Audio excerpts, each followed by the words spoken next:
Morning world from a windswept, storm-swept Portugal. It was a bit insane last night here, but finally all the waterfalls, the winter waterfalls, are appearing. I know we're almost February. We don't have rain most of the year, so we really need a lot in the winter, and we haven't been getting very much. So I am very pleased that it's coming now.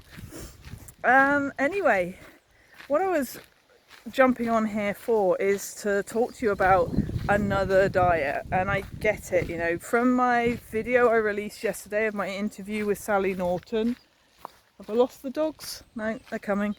I get that it feels like another thing to think about, another stress, another rabbit hole to fall down, another thing that is upsetting the nervous system, that is upsetting your equilibrium. I totally get that, and I definitely would feel the same if I was still, you know, had the CFS. What I intend with sharing videos like this is not that it's another thing to think about and another overwhelm. Yes, they are coming. Is that actually it's a nudge. It's a nudge to move back to our normal, natural, ancestral, seasonal, local, traditional way of eating and being as human beings. So it's not like another diet to try and fail at and get stressed about, that somebody has claimed that will fix you, although many do. It's not that at all. In fact, it's just this nudge of, look, we're not eating optimally, we're not living optimally, we're living so disconnected from our bodies, from our digestive systems, from our lives, from nature, and this makes us unhappy and unhealthy. So it's more a case of looking at, okay, how far removed are we, and what can I do so that I am living in a more traditional way. So it's not about like cutting out all oxalates, for instance, like in the interview from yesterday, and I'll link that below in case anyone missed that. It's about coming back to our natural way of eating, which would have been predominantly animal proteins, but I know that's not for everyone. But it wouldn't have been all these foods from all over the world, every day of every month of every season. That's not how any of us will ever thrive, is consuming foods like that. So it's really looking at how can I eat more locally and more seasonally, because that's how my microbiome is set up. So that's how I'm best going to uptake and utilize the foods. And in doing that, actually, we do come away from eating huge amounts of, say, oxalate foods or lectins, or, you know, whatever it is, because we're not consuming the same stuff all the time, and we're not consuming it in high quantities either. You know, most of us are not set up to be eating, I don't think anyone actually is set up to be eating, say, like I used to as a raw vegan, a mixture of fruits, vegetables, seeds and nuts every day, the same stuff from other parts of the world and the same things every day. We are never going to thrive like that. So it's really these things that like Sally shared on the interview yesterday, and I'm hoping other people are going to share in some interviews in the future, is to really bring us back to our natural, traditional, and thus easy for the body way of eating. So it might be that when you look at that, or you look at what's seasonal and local to you, that some of that is high oxalate, but you would have only consumed it for a few weeks, probably, of each year.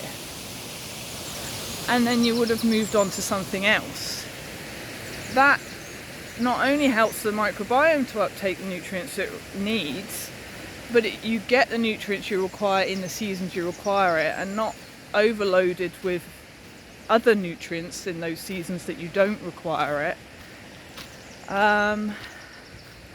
And it stops things like food intolerances and other digestive issues, because you're constantly rotating your food, your fuel. So I understand that, a video like I sent out yesterday can feel, oh God, is another thing, another overwhelm.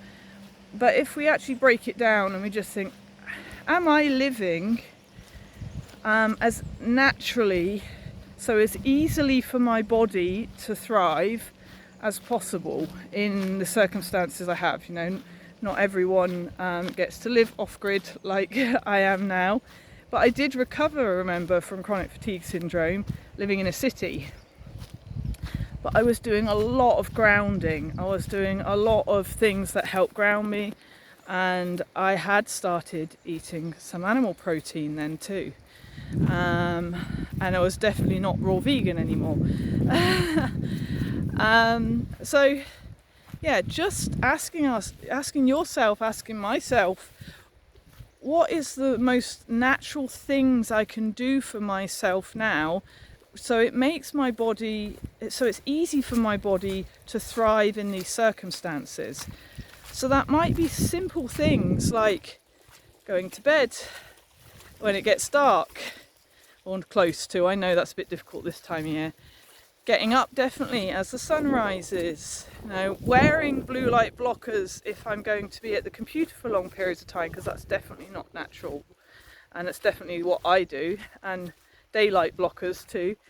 Well, not daylight, blue light day blockers too. But if you can't get out very often, can you use, say, a grounding sheet on your bed so that you're naturally being grounded to the earth, which would help deflect electromagnetic stress, reduce inflammation, create antioxidants, all sorts of things like that. Can I open the windows more and just put a coat on or something and sit and get some fresh air? Can I eat more naturally? These sorts of things. So everything I hope that I share now is coming back to that, coming back to our true nature, to the easiest way possible that we can thrive as human beings. And understanding we don't actually need weird and wonderful things, and we don't actually need weird and wonderful courses or coaches or whatever it is we just need to return where we can as often as possible to our true nature, and that includes our food too. So I hope that clears things up for people and makes you realise that it's not about another thing, another overwhelm, another thing. It's more the opposite.